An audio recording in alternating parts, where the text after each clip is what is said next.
When we take a look at my personal reading experience, I must say that I really like the book. It's a book written by Stephen King, and I must say that this man really knows how to build up tension in his stories. For example, in the beginning he starts with explaining how Jacob arrived in Jamie's village. He talks about the shadow of a man and he gives it a sinister twist, but in fact Jacob is a really nice man.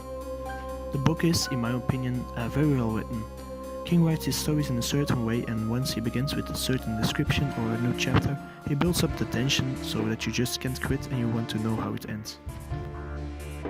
The first reason why I think this book was worth my time is because it's written by Stephen King. I really like this writer because of the sinister and dark stories he writes. As an example, I've also read Joyride, written by him, and I really wanted to read another novel. Because of this, I was very pleased to start reading. The second reason why I think this book was worth my time is that, after I've read a short summary, I thought that looked a lot like Frankenstein.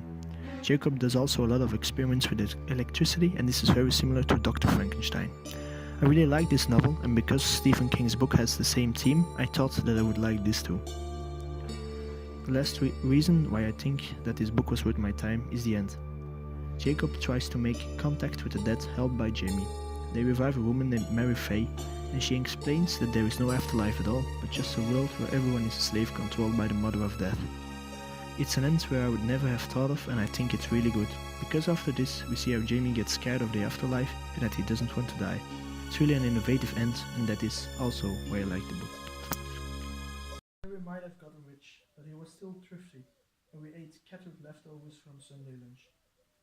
For most of it, I held Caroline on my lap, feeding her tiny bits of things. When it was time for me to go and I handed her back to Dawn, the baby held her arms out to me. "No, honey," I said, kissing that incredibly smooth forehead. "I have to go." She only had a dozen words or so. One of them was now my name. But I've read that their understanding is much greater, and she knew what I was telling her. The little face wrinkled up, she held her arms out again, and tears filled those blue eyes that were the same shade as my mother's and my dead sister's. "Go quick," Tom said, "or we will have to adopt her." So I went, back to my rental car, back to Portland Jetport, back to Denver International, back to Netherlands. But I kept thinking of those chubby outstretched arms and those tear-filled northern blue eyes. She was just a year old, but she had wanted me to stay longer. That's how you know you're home, I think. No matter how far you've gone from it, or how long you've been in some other place, home is where they want you to stay longer.